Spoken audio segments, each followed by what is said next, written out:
এখন বাজে সকাল ৮টা আর আমি ঘুম থেকে উঠি আজকে স্নান টান করে চলে এসেছি ছাদে, কারণ হাতে আজকে অনেকটা টাইম আছে। যেহেতু মেঘ করেছিল, ওয়েদারটা বেশ সুন্দর ছিল, হালকা হালকা ঠান্ডা হাওয়া দিচ্ছিল, এত ভালো লাগছিল। তো তারপরে তো আমি ভুলেই গেছিলাম যে আমাকে দোকানে যেতে হবে। Good morning, welcome back to our channel. তো এটা খুলে কথা বলি, তো আমি এসেছি ছাদে, কারণ আমি রোদের মধ্যে থাকাতে খুব কষ্ট হয়, যার জন্য চশমাটা নিয়ে আসলাম। আর অনেক দিন পর আসলাম ছাদে, তেমনভাবে তো ওঠা হয় না, যার জন্য হাফ লেগে যাচ্ছে। আর ছাদে আসার একটাই রিজন, মেঘ করেছে, তার মধ্যে আমি তো সিঁড়ি ঝাড় দেবো, যার জন্য ঝাড়ুটা নিয়ে স্নান টান হয়ে গেছে আমার। ঝাড়ুটা নিয়ে আর কি ওপরে চলে আসলাম। তারপর দেখলাম যে তোমাদের সাথে ছাদে এসে অনেকদিন কথাও বলা হয়নি, একটু কথাও হয়ে যাবে, তার সাথে সাথে আমার ঝাড়ুটা লাগানো হয়ে যাবে। তো দেখো পুরো আকাশ একদম মেঘলা করেছে, বুঝতে পারছো কিনা জানি না, কতটা বুঝতে পারছো। তো রোদ নেই আজকে, বেশ সুন্দর আবহাওয়াটা, জানো, ঠান্ডা ঠান্ডা ওয়েদার, আর হাওয়া দিচ্ছে খুব সুন্দরভাবে। এই যে আমি দেখতে পাচ্ছি, আমি তাকাতে পারি না, একদম তাকাতে পারি না রোদ্দুরের মধ্যে, যার জন্যই এটাকে নিয়ে আসা। মানে রোদ্দুর না, কিন্তু এই যে রোদের আভাসটা তো আছে, কষ্ট হয়। চলো পরে দেখা করি, তোমাদের সাথে আমি ঝাড়ুটারও লাগিয়ে নিই। এত সুন্দর আবহাওয়া দেখে ছাদ থেকে যেতে ইচ্ছা করছিল না, কিন্তু ওই যে রান্না বান্না আছে, কাজ আছে, তো কাজটা তো সবারই আগে, তাই না? কাজ না করলে খাবো কি? তাই ভাবলাম যে পরে না হয় দেখবো, যাই রান্নাটা করি। সকাল সকাল উঠে স্নানটা কেন করেছি বলো তো? সকালবেলা উঠি বাথরুম গেছিলাম, তারপরে ওই যে শাওয়ারটা অন ছিল, কালকে রাতে যেহেতু শাওয়ার নিয়েছিলাম, আর তারপরে আবারও ভিজে গেছি। ওই যে তোমাদেরকে বলেছিলাম না যে এই ঘটনাটা না আমার প্রত্যেক দিনের আর কি হয়ে গেছে, আমার মনে থাকে না জানো তো শাওয়ারটাকে অফ করতে। আর তার জন্য আমি দেখছি থাক তাহলে স্নানটা করেই নি। আর স্নান টান করে আমি দেখছি ছাদে যখন এলাম, ঝাড়ুটাও নিয়ে যাই, একবারে ঝাড়টা দিয়ে চলে আসবো, পরে না হয় মুছে দেবো। আজকে সকাল সকাল এতটা টাইম পেয়েছি কোথায় থেকে বলো তো? কারণ আজকে আমার বর একটু লেট করে কাজে যাবে, যার জন্য আমি দেখছি সকালে যখন ছাদেই যাচ্ছি তাহলে তোমাদেরকেও সদ্য নিয়ে যাই। আর এই যে চলেও এসেছিলাম, আসলে ওদিকে আমার রান্না হচ্ছিল, আর এই যে কাজ করতে করতে আবারও কাজ আমার বেড়ে গেল। ওই বেলচাটার মধ্যে নোংরা ছিল, সেটা সদ্য উল্টে গেল আমার এই ঘোর পাক দেওয়ার জন্য।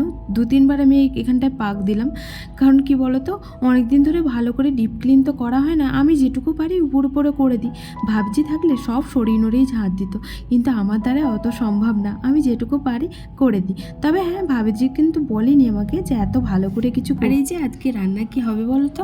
আজকে হবে সয়াবিন দিয়ে আলু দিয়ে তরকারি, কিন্তু আজকে সবজিটা আমার খুব একটা টেস্ট হয়নি, কারণ দেখতেই পাচ্ছ অনেকটা সয়াবিন দিয়ে ফেলেছি, আমাকে একটু কম দিতে হতো। আর হয়ে গেছিলো ওদিকে মশলাটা কম, যার জন্য খুব একটা টেস্ট করতে পারিনি। আর আমি ফার্স্টে ডিমগুলো দিয়ে দিয়েছিলাম কাঁচাই, তারপর সঞ্জু বললো যে আঁশটে গন্ধ বেরোবে, তো তারপর আবার আমি ওটাকে তুলে আর কি ভেজেছি। আর আজকে সকালবেলাতে আমাদের খাওয়া হবে পুরি। তো ওই দেখো ও আনতে গেছিলো, তো ও চলে আসলো, মানে আজকে ও একটু লেটে যাবে, যার জন্য আর কি একটু লেট করে আর কি করা হয়েছিল রান্নাবান্না। আর এই যে দেখতে পাচ্ছ এখন হচ্ছে পুরি এনেছে আর হচ্ছে ঘুগনির সবজি, এটা বাঙালির দোকান থেকে আনলো, 5 টাকা করে এক একটা পুরি। তো ছিলাম যদি আলাদা আলাদা নিত তাহলে সবজিটা আর একটু বেশি পাওয়া যেত। তো কাজ করতে করতে এসছে রিটার্ন পার্সেল নিতে, তোমাদেরকে বলেছিলাম রিটার্ন দেবো। আর পার্লারের ওখানেই যেহেতু অ্যাড্রেসটা দেওয়া আছে, তাই দাদাটা ওখানে এসেই দাঁড়িয়েছিল আর আমাকে ফোন করলো। এই যে আমি এখন নিয়ে দাঁড়িয়ে আছি, তারপর আমি আবার ওনাকে ডাকলাম, দেখলে পার্লারের সামনেই দাঁড়িয়েছিল।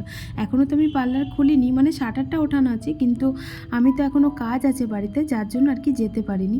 আর এই যে দেখতে পাচ্ছ ঘাম ঝরছে, সকাল থেকে শুরু হয়ে গেছে। সকালবেলা তো মোছামুছি করিনি, এই মাত্র আর কি পোছাটা লাগাচ্ছিলাম, আর পোছা লাগাতে লাগাতেই ফোন আসলো, যার জন্য হাফ মোছা লাগিয়ে আর কি গেছি। ও বেরিয়ে গেছে ওর ডিউটিতে, আর আমিও লেগে পড়েছিলাম তার জন্য আমার ডিউটিতে। আসলে সকালবেলাটা ওই ঝাড়ুটাই দিলাম, তারপর সকালবেলা তেমন মতন কোনো রকম কাজ বাজ আর কি হয়নি। তো চলো আমার যে কটা কাজ আছে করে নিই, তারপর আবার দোকানে গিয়ে হয় তোমাদের সাথে দেখা করছি। এই যে আমি দোকানে চলে এসেছি, আর আজকে প্রত্যেক দিনের তুলনায় অনেকটা সকাল সকাল দোকানে এসেছি। ওই যে সকালবেলা তাড়াতাড়ি উঠেছিলাম, তারপরে তো শুনলাম যে ও একটু লেটে যাবে, তাই সকালে সমস্ত কাজই আমার হয়ে গেছিলো, আর কোনো রকম কাজই ছিল না। তো তাই আর কি দোকানটাও খুলেছি আজ অনেকটা তাড়াতাড়ি, খুলে দিয়ে ও চলে গেছিলো, তারপরে 10 মিনিট বা 20 মিনিটের মধ্যে আমি চলে এসেছি। নাহলে আমার আস্তে আস্তে ওই 11:30 মতন বেজে যায়, কিন্তু আজকে ওই 11টার মধ্যেই আমি দোকানে এসে উপস্থিত হয়েছি। তো দেখো আমি ঝাড়ু পোছা করে নিলাম, পোছা লাগাইনি, শুধু ঝাড়ুটাই লাগালাম। তারপর এদিকে দেখছিলাম যে কাস্টমার আসছে কিনা, তারপর পুজোটা দিয়ে নিলাম। হ্যালো বন্ধুরা, হঠাৎ করেই মনের মধ্যে খুশি, কারণ বৃষ্টি শুরু হয়ে গেছে আমাদের এদিকে। দেখাবো কি ভাবছি, কারণ বাইরে প্রচুর মানে সামনের দিকে প্রচুর লোক দাঁড়িয়ে আছে, আর আমি যখন ভিডিও করি না ওরা সবাই হাঁ করে করে থাকে, আমার একদমই সেটা ভালো লাগে না। তো অনেক দিন পর, মাই গড, অনেক দিন পর বৃষ্টির দেখা। বৃষ্টি আমার এত পরিমাণে ভালো লাগে, আমি তোমাদেরকে বলে বোঝাতে পারবো না।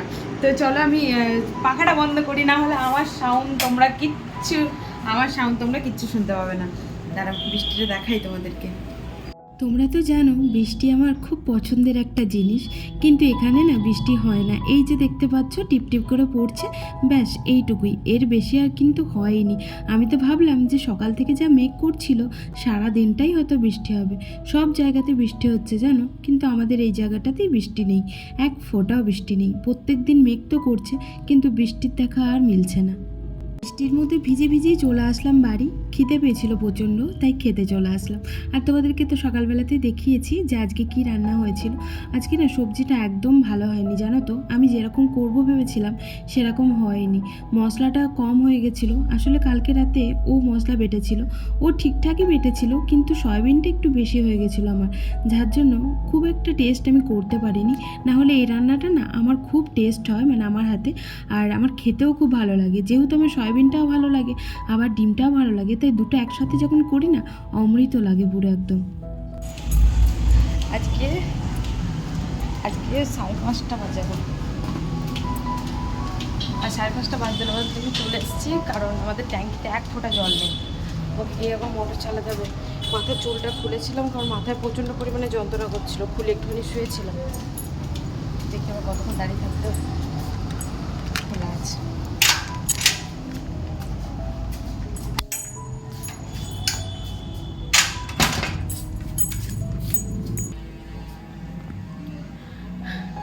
তো ওদিকে দেখলাম জল চলে এসছে, কিন্তু এদিকে এসে দেখছি জল নেই। আমার শরীরটা খারাপ, আমার মাথায় এখানে প্রচণ্ড যন্ত্রণা করছে, যার জন্য চুলটা খুলে একটু শুয়েছিলাম, একটু বেটার মনে হচ্ছে। তো জল দেবো এইখানটা, তেলোটা প্রচণ্ড যন্ত্রণা করছে, মনে হচ্ছে ফেটে যাবে মাথাটা। চলো দেখে আবার মোটরটা চালিয়ে জল এসছে কিনা, কারণ নিচের ট্যাঙ্কিতে এক ফোঁটা জল নেই, এক ফোঁটা না। কি হয়েছে বলি তোমাদেরকে। তো সকালবেলা মোটর চালিয়েছি, তারপর ওদের নল খোলা ছিল ওপরে, জানি না, এবার জল পড়ে শেষ হয়ে গেছে, আবার মোটর চালিয়েছি, দিয়ে বাস জল শেষ। এমনিতেই কালকে ভালো করে জল ভরা হয়নি, তার জন্য। তো চলো আমি মোটরটা চালিয়ে দেখি জল এসছে কিনা, কারণ এমনি তো নলে তো পড়ছে না, কিন্তু ওদিকে দেখলাম এসেছে, তো মোটর চালিয়ে দেখি খিঁচে যতটা আসে। কদিন ধরে জলের স্পিড এত কম, ঠিক মতন ট্যাঙ্কিই ভরছে না, তার মধ্যে আমি আবার টাইমও পাচ্ছি না ভরার, আর ওদেরও টাইম নেই, কারণ ওরাও ধরো কাজে ব্যস্ত। আমি বলে যে যাবো একটু, যে মোটরটা একটুখানি ধ্যান রেখো, কিন্তু ওরা বলে যে থাক, বেশি ভরতে হবে না। কিন্তু না ভরলেও দিন শেষে দেখো ওদিকে মোটরের ট্যাঙ্কির জল শেষ হয়ে যায়। আজকে যেমন হয়েছিল, কোনো জল ছিল না, উপরের ট্যাঙ্কিতে ছিল ভাগ্যিস, নিচের ট্যাঙ্কি একদম পুরো ফাঁকা হয়ে গেছিলো। তোমাদেরকে তো বললাম যে সকালবেলা যে দুবার মোটর চালিয়েছি, আর 6:30 বা 7টা পর্যন্ত জল আসে, কিন্তু যেহেতু আমি তাড়াতাড়ি চলে যাই, কারণ আমার তো দোকানটা দেখতে হবে বলো। হ্যালো বন্ধুরা, তো এখন বাজে হচ্ছে 7:30, আর এখনও পর্যন্ত আমি দোকানে যেতে পারিনি, কারণ হয় চোখ মুখ থেকে হয়তো তোমরা বুঝতে পারছো আমার শরীর মানে প্রচণ্ড খারাপ। তো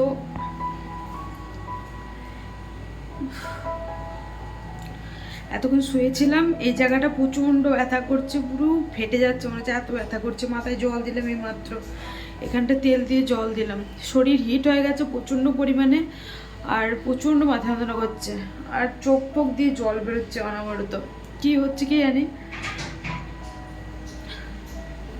তো দেখি একটুখানি পরে যাব দোকান, কারণ সন্ধে লেগে গেছে, আলো টালো জ্বালানো হয়নি, লাইট জ্বালানো হয়নি। পরে দেখা করছি তোমাদের সাথে, ভাবলাম যে তোমাদের একবার আপডেটটা দিই, তার জন্য। চোখ ফোক লাল হয়ে গেছে, মানে এত মাথা যন্ত্রণা করছে আমার এই জায়গাটা, এইখান থেকে পুরো এই পোর্শনটা প্রচণ্ড মাথা যন্ত্রণা করছে, তীব্র যন্ত্রণা যাকে বলে। তো জল দিলাম, পাখা চালিয়ে বসেছিলাম, তারপর ও ফোন করলো, ওকে বললাম, ওর ফোনে আমার ব্যালেন্স নেই, ব্যালেন্স শেষ হয়ে গেছে, তো বললাম ও বাড়ি আসছে, আমি যাই দোকানে, তারপর তোমাদের সাথে দেখা করছি পরে। তো এই যে চলে এসেছি দোকানে, আর সত্যি বলতে শরীর যখন খুব খারাপ করে না, তখন নিজেকে খুব একা লাগে।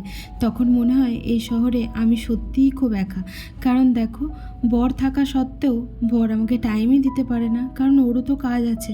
ও এসেছিল, আসার পর আবার অন্য জায়গায় কাজ ছিল, সেখানে তো কদিন কাজটা বন্ধ ছিল, ধরো আবার স্টার্টিং হয়েছে, তাই আমিই বললাম যাও তুমি।